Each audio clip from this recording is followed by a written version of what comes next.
Chemistry Room Fragrances is the perfect addition when elevating the vibe of any space.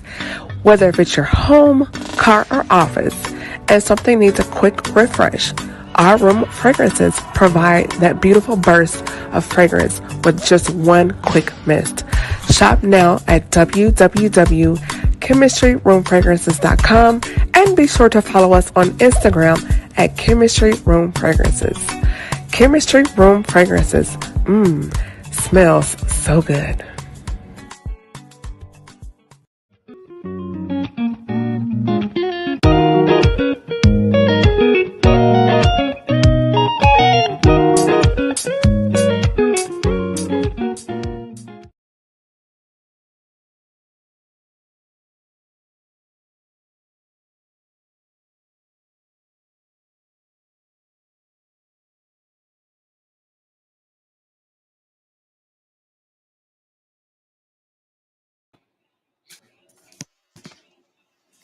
Hey, DA, what's going on? And we are live. Hey, everybody. What's up? It's your girl, Camille, as the host of the Speaker Podcast. This is the podcast where innovators and creators connect. Tonight, my guest is returning friend to the show, DA Smalls. Thank you for joining me. Thank you for having me. No problem. Before we get started, everybody, just as a reminder, the Father's Day special has kicked off. So go right now to my website at www.chemistryroomfragrances.com and use the coupon code DAD20. That's DAD20.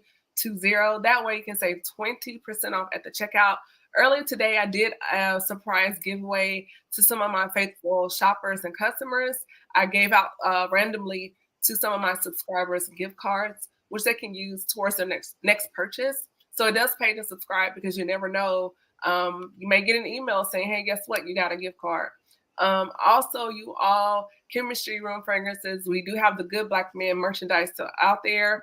So we have new arrivals. So be sure to grab that as well and use that coupon code GBM15. That way you can save 15% on the checkout. And it's a good time to get it. We don't want to wait till the last minute because we do want to honor our fathers out there. So shop with me right now. And also go to my Instagram at Camille.Estic on Instagram and subscribe and follow me there, as well as my YouTube channel. Okay, I'm done plugging all the stuff. We'll do that again later. So that being said, what's up, DA? What is going on? What is new? What's up, Queen? Everything's new. Just blessings after blessings after blessings. So what's been going on since the last time you were here? I know the last time you were discussing dropping some new music, a new album. I'll kind of fill the viewers in on that. So we're dropping a new album. It's called Nobody's Safe. We have a couple of singles that's coming out with some featured guests that'll be on there from Connecticut, some from Arkansas, and some I can't even disclose the names for at the time until some contracts are in place. So. Okay. I'm excited to hear about that. So I hope I get the notification when that is finalized, right? You'll be the first one to get it. I appreciate it. I did listen to the other project and it was really cool. I really enjoyed it. Thank you. So as you know, here on the Speaker Podcast, when I bring the brothers on, I love talking about relationships, their perspective on love, and just all things regarding communication. So with that being said, DA, I know ladies, a lot of times we talk about what we need out of a relationship, but from the male perspective, what do you feel like a man needs from a relationship? Because it seems like it goes beyond just food, hugs, love. Like, what is it that men really need to thrive in a healthy relationship? Hold on now, because food, hugs, and love is now. Those are essential.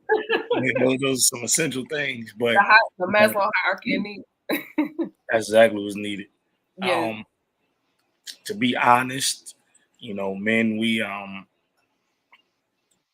the support is just majorly a huge thing. The mental support, allowing us to actually verbally dream to you, and for a man to not be able to be like their dream to be looked down on or doubted. So it's a beautiful thing, and not only that, equally yoked. What I lack in, God will definitely provide it. You got to be there spiritually with us connected. Understanding that as a man, we don't get everything right and we don't know anything, but you help us in those times, and in doing so, all it does is create even a more unique bond, and the intimate side of it. And I'm not speaking sexual; it thrives more.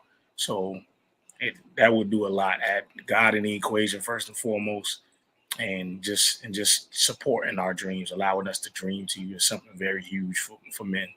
Yeah. Do you feel that women, particularly Black women, do we really understand the pressure that men are under every day, as far as what we see in the world when we're talking on that your talking point as far as the support that a man needs out of a relationship? Just because out there's so much hell that you go through every day, then to come home and you have to war out there and at home, and this should be a sanctuary, a place of peace.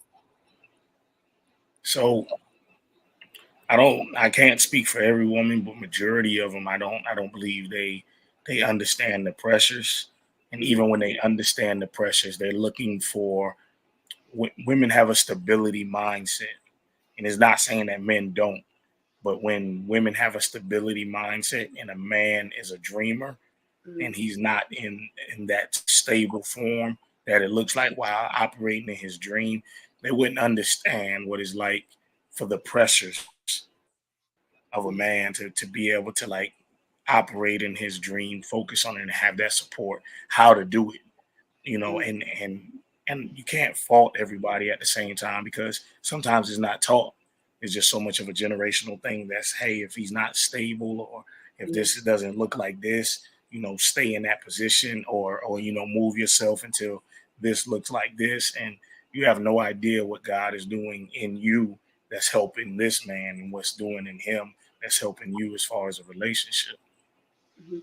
So do you feel like, oh, and I do want to get into this as far as the saying goes, if you marry for potential, you're going to divorce because of the reality. So, what is the difference between someone that has potential versus someone that's actually working towards something and supporting and riding with him versus the someone that just they have potential? So potential, um, Because we all have the potential, right? I mean, potential potential is a good thing, but I definitely, and this, hey fellas, don't hate me for this. I definitely wouldn't strive on a man that just has potential. He has the need to be operating in some way, shape, or form of that potential.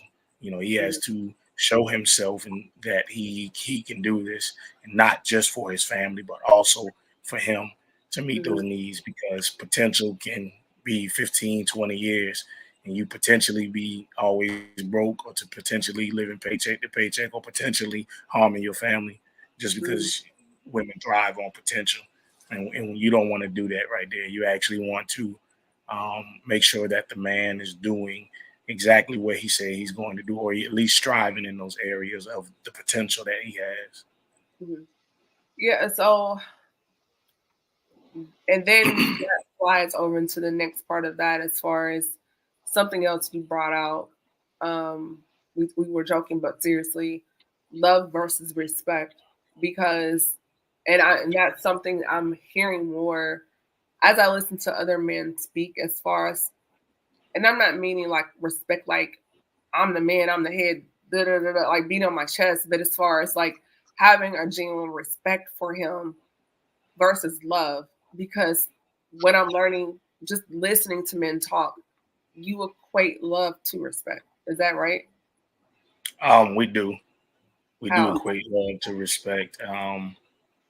Well, if we're properly loving each other correctly, the Mhm, respect will be there, because you understand my position in the household. I understand yours. I understand that we're not going to get everything right, but as long as we're communicating, that's definitely a level of respect that a lot of people don't have.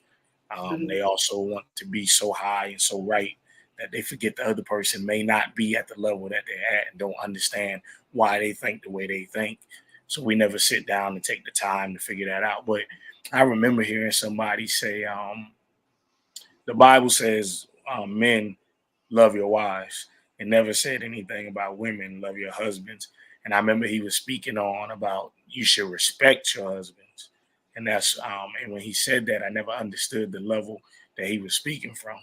But in respecting, in man loving his wife correctly, that woman will love and respect him in his position that he's supposed to uphold.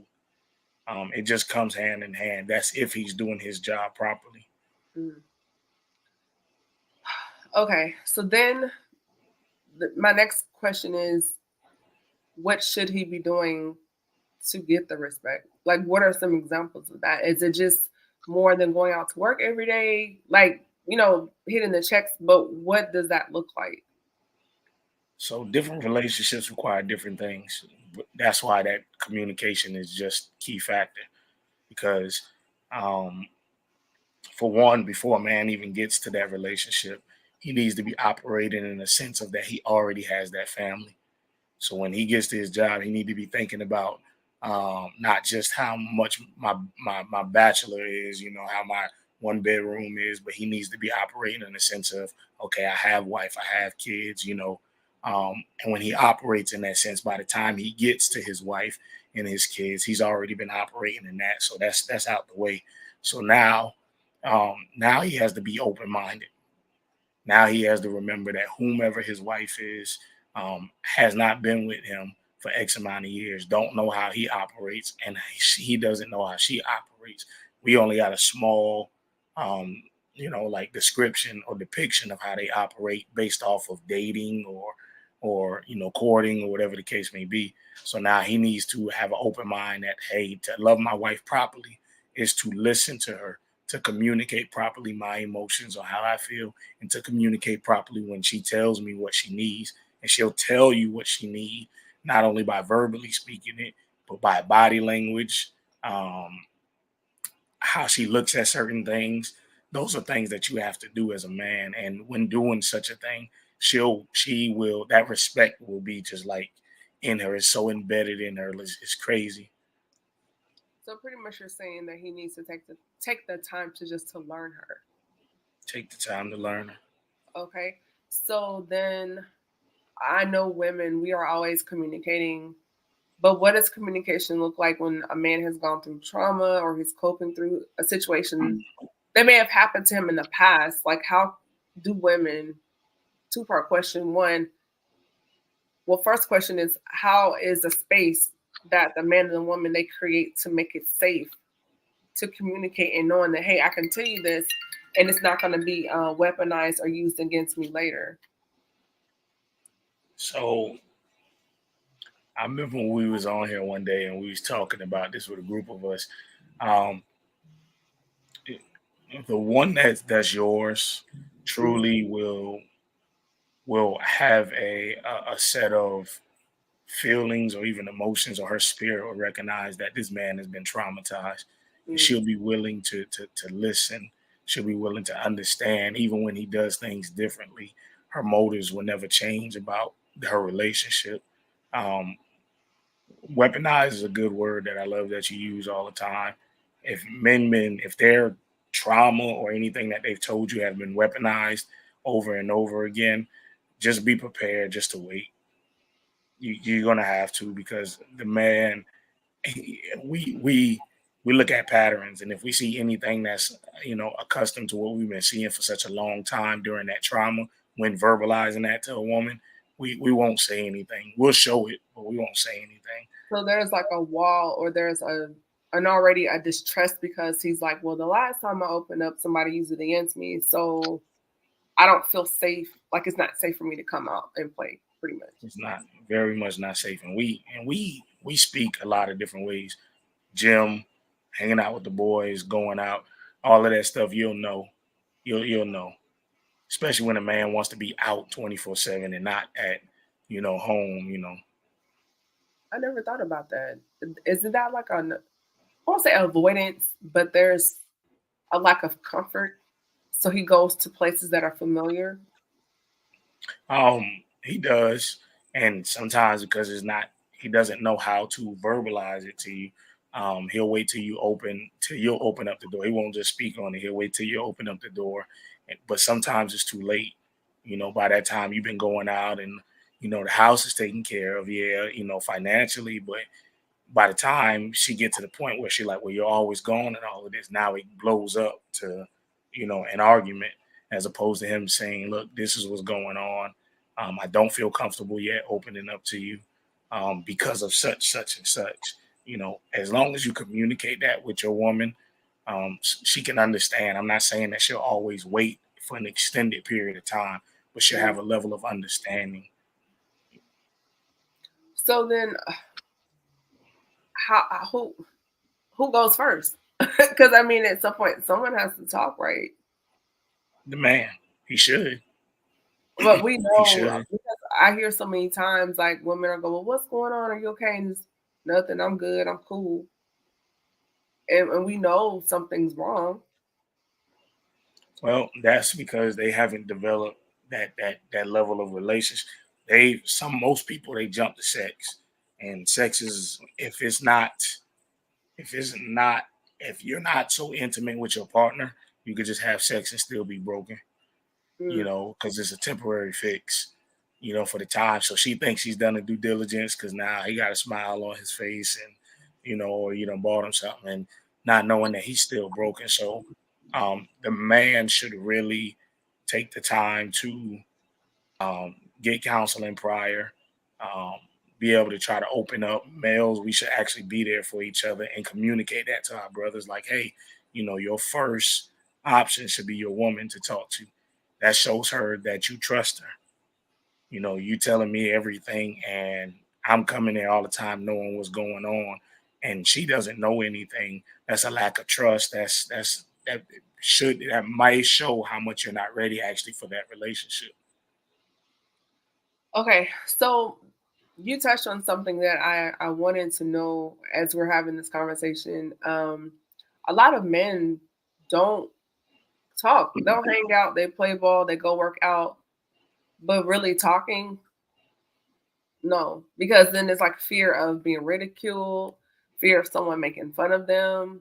Like, oh man, I can't believe you're crying over her. Like, so how do men create a space where they feel comfortable to open up and share and talk without um being ridiculed for being vulnerable and um not having their orientation questioned or their manhood questioned? How does that happen? That depends on the man, and I truly believe with healing, you're not going to be truly all the way healed. There's just some things that in the relationship that God is going to allow her to help you heal in.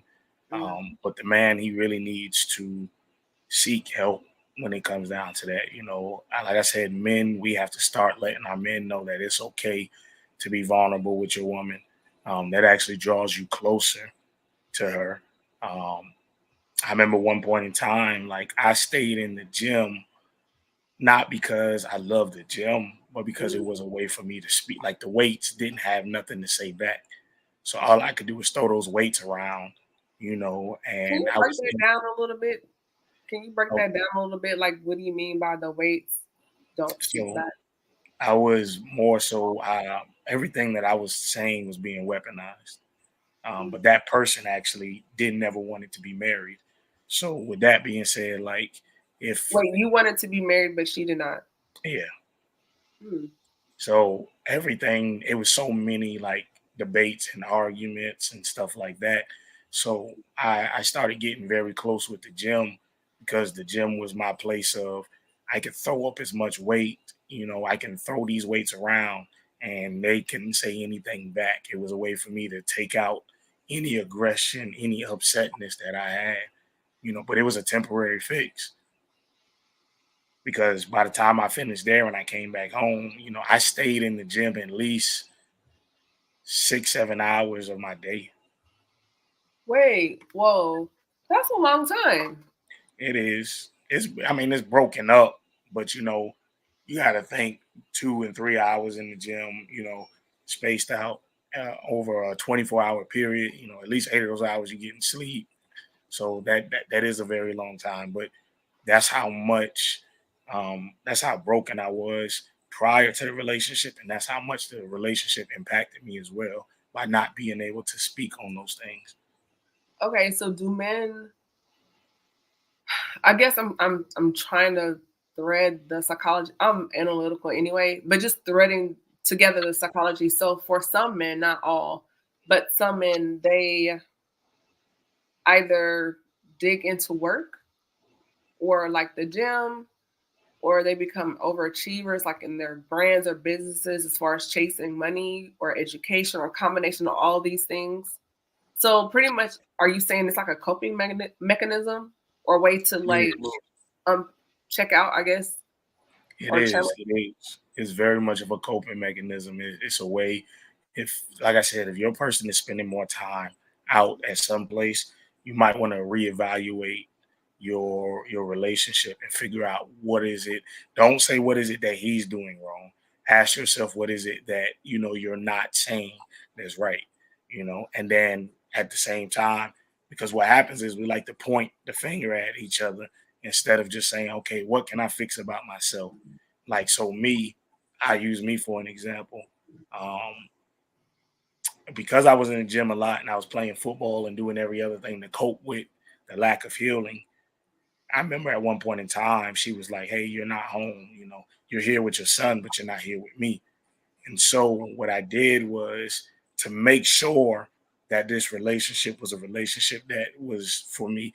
I stayed out of the gym for probably about 3 months, 3 or 4 months.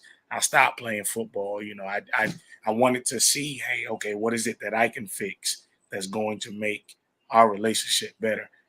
But it didn't get better because she never wanted to be married. So that was just a way of her saying that's why this relationship was wrong. But it really wasn't. It wasn't until I took counseling and the counselor told me, excuse me, I'm so sorry. Are you The fine? counselor, the counselor told me,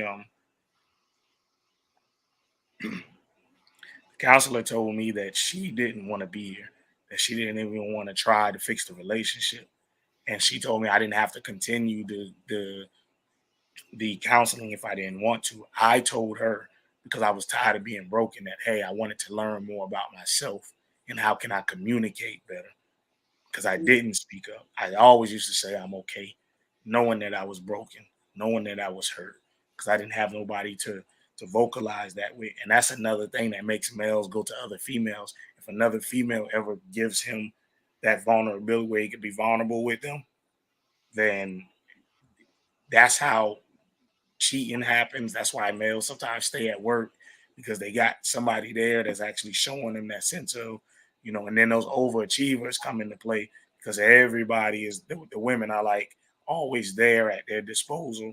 So it's just so much to it. So is that like where the work wife comes into play? I hear people talk about they have a work wife or work the work spouses because they have someone they can connect to in this workspace. And you think about it, you're at work so many hours a day, every day, interacting with other people, and you begin to, you're achieving together, hitting those goals on the job and getting that affirmation. Oh, you did great on this project, or that was good. So is that how that happens? That is how that happens. And Wow. males, you shouldn't do that, especially if you're married. I don't care what your household look like. Don't say you got no work wife, because what you speak into existence shall come true at some point in time. And women, if you married to a male, I mean, as a woman, just I'm gonna give you a secret. If we're Okay. at work 24/7, bringing home money and being there how we're supposed to and supplying, providing in every way, shape, or form, send your man everything that you talk to him constantly. I don't care if you text. I don't care if your husband and wife, send them little sexy stuff. Let them know that hey, I'm here Say for what? you when you get home. Yeah, that man will, because I'm out here. I'm going home. I ain't got time for y'all work wife. I ain't got time for none of y'all. I'm going home. Okay, so I'm laughing, but I love listening to different podcasts, particularly in this lane. And there was, I can't remember the name of the show, but it was for married people, and they were saying that when it comes to the physical part of marriage, as far as in the bedroom and sex, that foreplay is all day before you get home. So when you do come home and it's time for that, mentally you're already there because from the time you wake up until the end of the day, affirmations, or like you said, maybe a text, or just, hey, just, and not just for that, but just throughout the relationship, like it's a mental thing. I think a lot of men don't understand for women. And what's it saying? If you get her mind, the body will follow.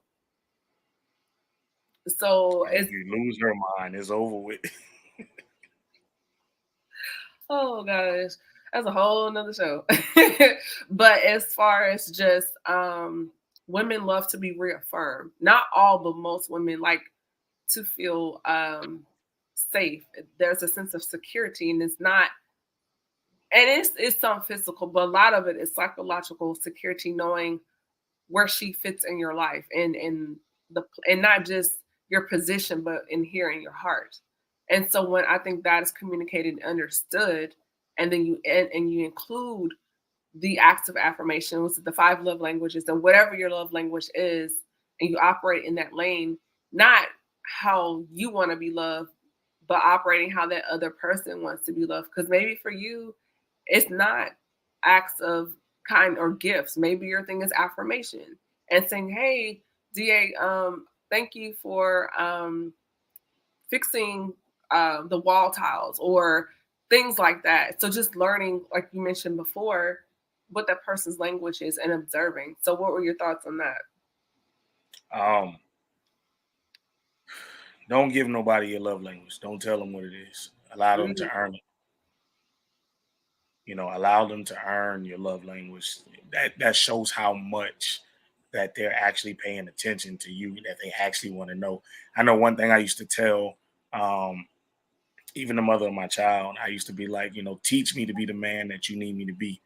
mm, And teach me to be the man that you want to love. Meaning, like, if I'm doing something that I know irritates you, or if I don't know it irritates you, let me know that that's irritating. Not in the way of where it's combative, but let me know that, hey, hey, I really don't like the way this happened, or the way this feels, or whatever the case may be. That way, I know how to be the proper man that you need me to be to you. It doesn't mean that I have to change up everything, but as yeah. far as like love languages, um, just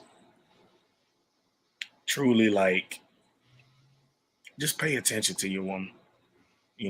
Because sometimes they don't even know their love language because it changes over. It changes over time. So you said don't tell someone what your love language is, because I love psychology, particularly with like I love studying about narcissism, and one of the things that they do is called mirroring. So you think in the beginning when they're asking you all these questions, "Hey, what do you like? Whatever." It's not because they want to know; it's because they want to mirror a behavior, and then they're going to act in that way accordingly in the face, called love bombing. So you think, oh, he's so great, so great because they're doing X, Y, Z, and they'll do it so long to bait you or love bomb you because they're only reflecting or mirroring because you told them. And then Yeah. once they get you hooked, then they start coming in for the jab. So I think that's very important that you don't tell somebody your expectations. I mean, of course, there are some deal breakers that you need to communicate, but I think in the beginning, for me, I think it's more about observation, just watching what they say, what they don't say, watch how they act, or things with what they do and what they don't do. I think that's a telltale sign, because people can say whatever, but their action, I think that says a lot. Am I still on the screen? Yeah, you're here. I know you Okay. guys have a storm. It's raining here too. Yeah, it's really bad, so it's not showing anything. But yes, I'm gonna say we as a whole. If you tell me your love language, it's a cheat code, and if I want what I want, I'm gonna operate in every love language that you've told me. And simple fact, I'm gonna get what I want, and then you think that person is there for you, and they're not. They've achieved everything that they needed to achieve because you've given them that. They never took the time to study you or spend time with you, or whatever the case may be. So um, I know a lot of people would disagree with that, like tell them your love language, but Mhm. no, if I care about you enough, I'm studying you. I'm actually spending time paying attention to what's going on. how you look at shoes, what you dislike, what you smile at, what you don't smile at. Um, Yeah. I like the song Joe. I want to know. He said. That was a bop. First of all, that he has not been given his flowers, and that song right there is a real bop. I love me some Joe. Like, yeah. It is. And he said that he wished that I could take a. He said, "I wish that I could take a journey through your mind, so I could see the emotions that you try to hide." And Mm. that's what that is. A man takes a journey when he's love your wife. That's what it says. It says men love your wives. Take a journey through their mind, see what's going on. Just sit there, listen to the drama, feel stuff that's going on, because sometimes they'll tell you a lot about themselves, how they like, what they don't like to be said, not just by the people at work, but by you. Mm. Okay, so kind of switching gears in the same lane, we look at. I had a conversation. Actually, I was talking to my cousin. Shout out to I Give there in Jacksonville, Florida, and we were talking today about um, worthiness in relationships. Like sometimes, why do people choose the people they've chosen in their past, even though that person was not healthy? And when you look at it as far as worthiness, and then you get to a point where you think, oh, this person is great, but something inside of you don't feel worthy, and then you go into self-sabotage. So how do men do that? Like why do men do that? Is it for that very same reason, or is it something deeper? But I'm just interested in your ideas on that. Um,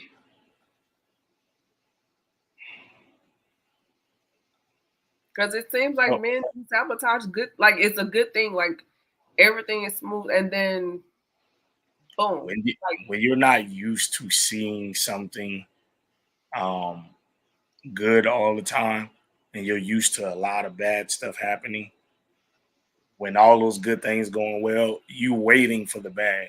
So sometimes you invoke the bad because you're so much waiting on it. Mentally, you're there, and you may start doing and acting upon it um, because you've always seen so much bad. So most of us don't know how to respond to good that's going on in our life, because we assume that we should be having bad lives because what we've seen or what we endure. And so yes, we is it sabotage. like a case of too good to be true? Like, what is that? It is. It's a case of too good to be true. What's wrong? They want to see what's the wrong. I used to tell her, I used to tell the mother of my child, like, let me see the crazy side of you, because that What? I need to know if I can love you through that crazy side. Let You me need to know. know if she gonna go like Jasmine Sullivan on you and bust the windows like you I need need to know, because everybody has a level of crazy at some point in time. Everybody has a level of upsetness that their partner has never seen. Let Gary me see. Hilton said every woman has a breaking point. They do. They do. They don't have to get to it, but they do.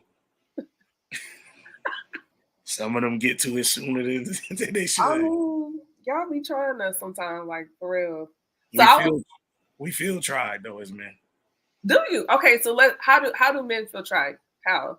Like I said, we dream. We want to give you the best of the best, and a lot of the times we're giving you the best that we have, but you've seen something on the internet, social media, and somebody got something better. You're living so much of in the social world that you forget to love the now that you have. Like J. Cole said, there's no such thing as a life that's better than yours. And that's true. Like my life is the best life that I have right now. And then it can improve, but I don't need to look at nobody else's life and base it off of there. And women do that a lot. And they make men live up to an expectation that they shouldn't have to live up to right then and there. Okay, so excuse me. Social media is so fake, and I think a lot of people, men and women, they base things on posts, not knowing some of these celebrity relationships are arranged and staged for branding purposes where they're not even really together at all. It's just good for their brands. Some of these, oh my God, they're on vacation. And it's like this whole photo shoot, like it's on their schedule. Like vacation is a part of their schedule. And they have a whole crew you don't see in this photo, but they snap this perfect picture. And then you think this is the couple, this is my dream couple. And it's not even real. So to base that off a post, and that is your template, I think that's problematic. It very much is. It really is. So And the only way we can fix that is to actually start being honest with the people in this world, like what you're actually going through. I think I seen somebody who did a podcast on social media. They was living in their car and they was vlogging it and basically showing you like, hey, this is my steps to get my own place. So I'm gonna work, I'm gonna live in my car, I'm gonna shower at the QT gas station. And they showed that. And other people go through that type of stuff, but nobody is saying, and that gave her a lot of respect, a lot of different things. I'm not saying you have to vlog it all the time, but just be mhm, honest. Like, hey, I don't have everything together. Like you don't have to live in a fantasy world. mhm. As far as posting, so I want to say like 3 weeks ago, I watched a couple of episodes of Married at First Sight. A lot of those shows I don't care for, but for whatever reason, I was bored. It was like in the Netflix top 10. So I clicked on a couple of episodes, and there was this one particular couple, and they got into this heated conversation because after they had gotten married, um, the girl, she took her phone and was recording the guy sleeping, like snoring. And according to him, it pushed him into like an anxiety attack or whatever. So he got really upset. He was mad. And so one of the biggest arguments they had, she's always on her phone, no matter what. She's on her phone, taking pictures of the food. Like it was like, are you in this to get to know me, or are you doing this for social media? Because I think she had like 15,000 followers on Instagram at the time. It's probably more now, but he felt like this whole, and he had some issues too, but he said that he was there to find the love of his life, not because this was good for my PR on my Instagram. So, And so no, now we're going into the whole conversation about being present, living in the moment in the relationship. Like, okay, picture here and there, but do we have to take a picture of every trip, everything? We're in matching pajamas at Christmas. Like, depending on who you are, if you're an influencer, some people want to live that life with you. They want to feel like they've grown with you, and some people understand that. So, like as a Christian hip hop artist, as much private as I want to be, sometimes I got to understand that some people want to like walk that journey with you. mhm, And so there's certain things that I'll post on there, sharing, hey, going here, doing this. Sometimes, not because I want to, but like I said, because I understand that, hey, these people like to grow with you. Like they like to see where you came from, so they feel like they can do it as well. And I know what episode you're referring to. The mother of my child watches that a lot, so I actually seen that particular oh, you episode. did see it. I did, and he got upset. No, I ain't even gonna go on that. No, he was not looking for love. They came on that show for for purposes.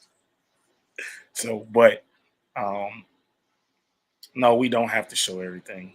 Some of the best relationships or even lifestyles are kept private, and it's so good for them. They show what they want to show when they need to. They keep everybody out of their business, so it's just them and their spouse and their children. That way they can grow together. Yeah, I think sometimes people, and like you said, I know there's some, like you look at Russell and Sierra, they post everything all the time. And then sometimes you get too much, like Will and Jada. It's like, oh God, if I hear one more thing about what's going on, it's, of course, like Russell and Sierra, okay, beautiful couple, great marriage. Oh, we love the kids. But then you have the other end where it's just super toxic, like Will and Jada, where it's like, we don't want to hear anymore. So there has to be a balance. But then what part of the relationship do you keep like, this is our thing? Because it's like, I married you, not your Instagram page, not your TikTok. That has to be established up front. I can't particularly say what part of the man. I mean, sex is definitely one that you just keep to yourself. You don't let nobody know the positions and stuff that y'all go through, and all that other stuff. Because most of the time, when a person does that, they're broadcasting so other people can come into their relationship. And they're basically like they're married, but they're single. They're looking for somebody to follow them, they can do their thing on the side, male or female. But Mhm. that's a definite, that intimate part. Um, Finances, I think that definitely should be kept to yourselves. You endanger everybody in your family when a lot of people know what your finances is, Mhm.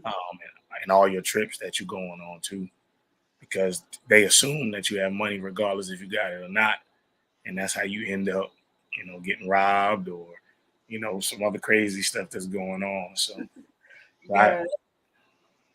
And then I do want to turn the corner just a little bit as far as, excuse me, talking about men and relationships as far as the male perspective. First of all, I do want to say thank you for joining me here tonight again. And also want to welcome people. If you're just tuning in, this is coming out as the Coast of the Speaker podcast. And I'm sitting down with DA Smalls. So, DA, excuse me, um, in a relationship, we were talking at the beginning of the conversation about men, trauma, mental health, relationships, love. But what does that look like when there are hurts, pain, frustrations that have gone unchecked because of the pride? He won't go to therapy, and you're masking behind working out, but yet inside you're broken because maybe there was child abuse you experienced growing up. So instead of facing that and dealing with that broken little boy, it's like physically you're a male, but psychologically you're a boy.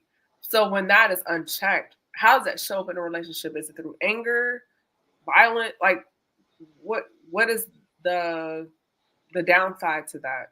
I'm glad you asked that actually, because that was me for a long time. Really? As being a grown man, I can truly say at the age of 27, um, that's what it was. Mhm. Things wasn't checked. It wasn't until I came back. I left Nebraska.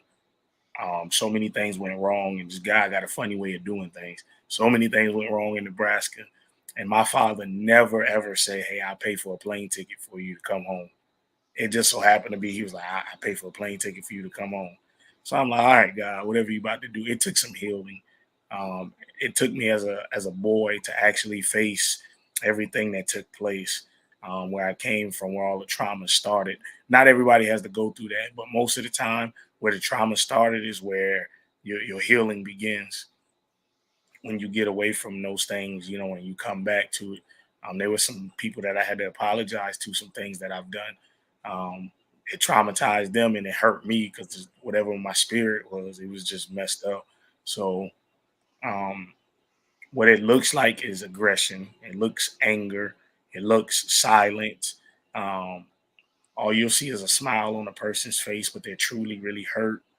You never get a chance to see what their upsetness looks like, because behind closed doors they're drowning themselves in liquor and drugs and sex and whatever the case may be. So that's what an internal child that has never grown into an adult looks like. That's true. I'm actually writing a song on that called Inner Child, and it's talking about the things that we wish we had as a child growing up, like the confidence we wish we had, the morale boosters from our parents that we wish we got. A lot of that stuff, how it sticks with you, and that inner child that's so stuck with you as an adult hasn't been dealt with yet. So, So what about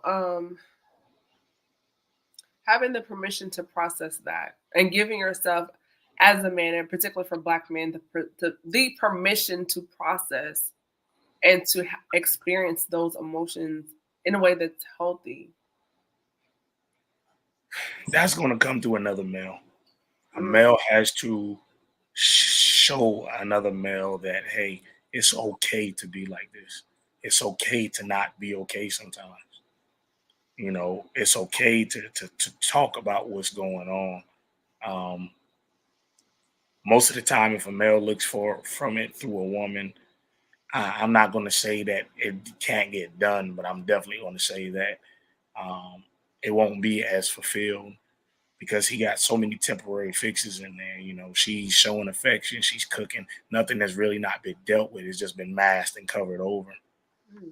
So um, it just goes back to men. We really have to be vulnerable with other men and let them know, like, hey, it's okay. You can talk. your masculinity is not diminished based off of you crying or shedding tears or some of your deepest moments. It actually makes you stronger. And like I said, we got a group of men that's like that now. We talk with each other, we communicate, and it actually helps our relationship as well. Mhm. So for men, I'm having those conversations, discussing. I'm not a man. I don't want to be a man, but just trying to understand. So men are built on the idea of achievement, um, hitting the next goal, the next win, the next level all the time. Like, very competitive.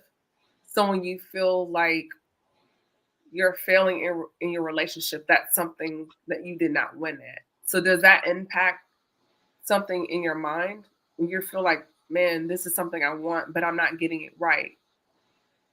It does, but we live so much in a society now where if we're not getting it right, we think we should just up and leave because we think it's the other person when truly it's us. So it's going to take some realization to actually understand. It's going to take a man to be like, look, I'm jacked up, and this is why my relationship ain't working. And not, hey, this person doing all the wrong stuff, so let me find the right person for me. That mentality right there, have so many people jacked up and bouncing around from relationship to relationship. Yeah, I saw a video. I want to say it may have been over the weekend, and there was Shaquille O'Neal, and he was discussing his marriage to Shawnee at the time, which now she's engaged to Pastor Keon Henderson. They're actually getting married over the weekend. But he was discussing how their marriage fell apart, and he said it was all me. He said she did her thing. She did what she was supposed to do. She was taking care of the management stuff, the household stuff. She played her position. She understood the assignment. She was doing what she was supposed to do. He said it was me. He took full responsibility for that. And I wonder how many men really do. And now he's older, and you can hear in his voice like the regret, because now he's at a age in his life, like you've accomplished all this stuff, like you're a basketball icon, but now he's looking at himself inwardly as an older maturing man, and that's the one thing that he regrets that he did not do well was his marriage and that relationship, and of all the awards and rings and championships, but that thing is what sticks out to him, is the fact that you did all this but you couldn't do that. Because we feel like we're winning if we're winning financially or if our name is being mentioned in the highest of highest. We feel like our winning if I could step on stage with my wife and it makes so much of a memorable moment if she, say, hey, I trust in my husband and he does the best that he can. She fakes the funk. They feel like they're winning and nothing has never been dealt with. Like I said, it's temporary fixes. If I do that on a red carpet with my wife, you think she's not coming home and we're not gonna lay it down on each other and then for another 2 weeks while everybody talking about our names, they're Yeah. gonna be, we're gonna forget about all of those things until it comes back up, and that's we like to mask stuff. We mask it, put duct tape on it, whatever it is, to try to repair it really fast, but we never break it down to like let it be fixed and transformed actually. Yeah, that's really good. So, looking at my notes here as we get to the last question, I brought it up before, and I'm not really into like pop culture as far as what we always talk about on the show. We do bring it up as a reference point, but I did want to highlight how there have been comparisons between certain past personalities saying, "Oh, well, he's a simp, and this is the real person over here." But isn't how is being a husband, loving God, and taking care of your family? How is that being a simp? I don't see how that's even debatable. But I it don't is even know okay. what's a simp. It's short for simple, being simple or Oh, basic, okay, okay, like okay, being okay. basic. Yeah. It's not simple. It's not. Um, People live this controversial life and they want everybody else to live this controversial life, or these lavish, so-called lavish lives when they really hurt, like really you just want to be at home, spending time with your family. And if you have to travel in order to minister to help other people to do the same thing, that's what this is about. If you want to continue to call it simple, so be it. Try it. And if it's so simple, I just feel try like it. it's so much harder when you're lying and trying to juggle multiple men and or women. To me, that seems like it would be more taxing trying to keep storyline straight or all these people versus just focusing and getting the best out of the one person that could be, you know, everything you need. But how can you get, to me, it's like Frankensteining a person because you're getting a piece of this, a piece of that, a piece. You're just getting pieces, but never a whole anything. You're getting pieces, and I'm gonna take it a little bit deeper. As you're getting pieces from these other people, you're taking pieces of that spirit that's attached to them, whether it's negative or positive. You're taking a piece of that with you, and so you'll Break that never down. Can truly. you break that down a little bit? Unpack that. So I'm gonna go really deep and really fast with this. It's a reason why even God even asks us to, have sex only with your wife, with the one woman. Um, and for women to do that with a male. I mean, obviously we don't. He knows that. God knows that. Um, but the reason why is because the moment we interact and we go to that level of relationship with somebody, we take on everything that they have and they take on everything that we have. So if you have so much baggage spiritually and any demons that's been attached with that, that attaches to you and you take on what they take on. That's why you feel what they feel sometimes. That's why you're like, why is everything going down the drain? You never dealt with it. You've only dealt with the physical, but you've never touched anything in the spiritual. You don't know what's sitting on them and you don't know what you dropped on them and what they dropped on you. So you got to remember when you bounce from relationship to relationship and nothing spiritual has been dealt with, you take on everything that every person has, a piece of everything that every person has. That's why he speaks about legions of them, legions of demons, because you take on all of that stuff and you take it into you. You take it into you. That's a whole nother conversation. That is so, like you said, that was deep. Wow. I do want to wrap things up here as we're getting close to the end of the show. We have really unpacked some heavy things here. We've talked about the permission to process. We've talked about men and trauma. We've talked about communication in relationships. We've talked about when hurt goes unchecked. Um, so much here. And even in these conversations, when I bring you back, it's like, I don't know about the listeners and viewers, but it just opens up my mind more as far as things to think about when you are in a space when you're being prepared for marriage. Um, or if you choose to date, like what to watch for, what to look out for. I think it's very imperative. A lot of times we're so caught up in, oh, she's cute, he's fine, whatever, whatever. But are you really looking at the character, the integrity?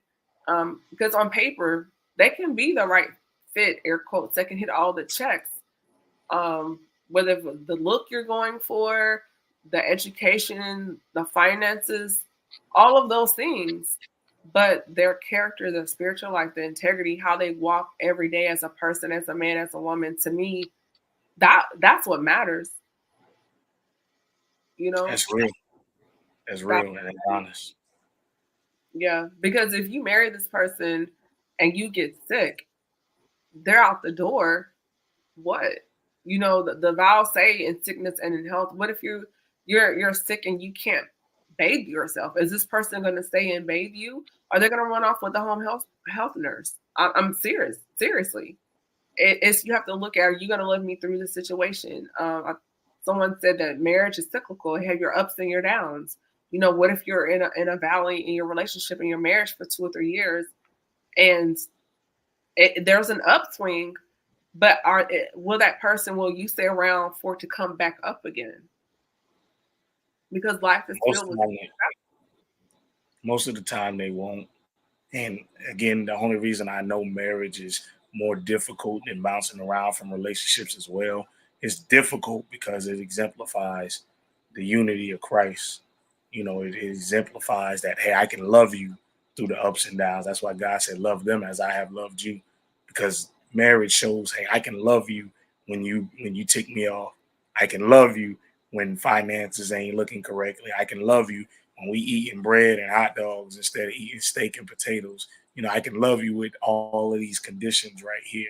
And so when it gets down to that, love you till death do us part, and till sickness and health, you know, it's like we change over time, and most people can't deal with change.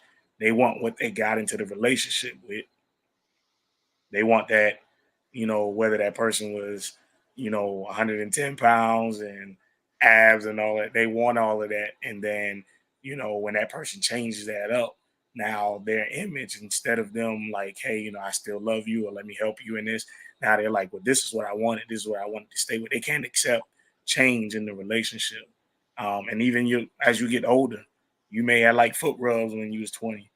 Now you 40, you don't want foot rubs, you want neck massages, and then he not giving you neck massages because all he knew was you like foot rubs.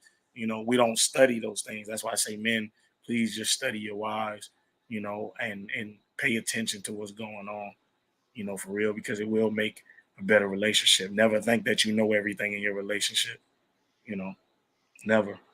Yeah, I've heard some people say they've had throughout their marriages, particularly the ones that are, I would say, 25 years and up, that they every so many years they renew their vows because the person you married in 98, 2002, 2012 is not the same person in 20 or 21. And so now you're committing yourself to that person and where they are at that point to the next one. And excuse me, I never thought about it like that. But yeah, so I've heard that, and I've also heard, and I listen to older people talk as far as love and relationships because to make it that long, 20 years, 25 years, they've endured some life changes, So I think to hear from those generations, I think is very important. Of course, they did marry in a different time, but I think the struggle is still the same. I think now a lot of people they don't endure because this society is so quick, so fast. A lot of it has to do with social media and what we see. And so this idea of perfection, and the first time you color outside the lines, I'm out. That's it. That's it. First time you color outside the line, they out. They don't know how to endure. Yeah. That's So it. definitely, as we wrap up, I do want to say thank you for joining me. Did you want to leave any type of like word of wisdom, nugget, jewel, before we wrap up everything? Um, Look, and not just relationships, just people. You never know what a person has been through. So truly love them to the extent that you can't love no more. Um, love them unconditionally as God loves you and your rights and your wrongs. And just remember, like, when a person does something to you, remember they've been impacted in a certain way that made them do those things. And it's not, maybe it might not even be you, but it may be something that they went through. So learn to study that person, learn to not look at their wrongs for just wrongs. Actually try to understand why they do, how they take, what's going on, and love them still unconditionally like that. And by doing that, that would actually help a person transform their lives entirely for the best, whether it's with you or whether it's with the next person, you know. That's really good. And where can people find you on social media? Because you do have new music, a new album that's coming out really soon. I can't wait to hear about it. So, where can people follow you on social media? So you can find me on Instagram at I am DA Smalls. You can find me on YouTube at Truth Laws ENT. You can find me on Twitter at DA Smalls, Facebook, DA Smalls. Go to my Spotify, D.A Smalls, and make sure you type in True Flaws because it'll pop up as Biggie Smalls if you don't. Um, and just go out there and have a good time. Listen to the music, share it with somebody, very transparent, very honest. Um, I don't justify anything I've ever done, and I always talk about victory in God. So that's what you can do. Thank you so much. And everybody, I hope you got something from this episode of the Speaker Podcast. Just as a reminder, Father's Day sale is going on right now until January, Lord, June the 10th. So use the coupon code DAD20. That way you can save 20% at the checkout to save on the merch for your dad. Also, Chemistry Room Fragrances is out. I'm going to drop a new scent very soon. So make sure you go to my website, chemistryroomfragrances.com, and subscribe. That way, when it drops, you get the notification. I do hope that everyone got something from this episode of the Speaker Podcast. This is the podcast where innovators and creators connect. And thank you. Good night.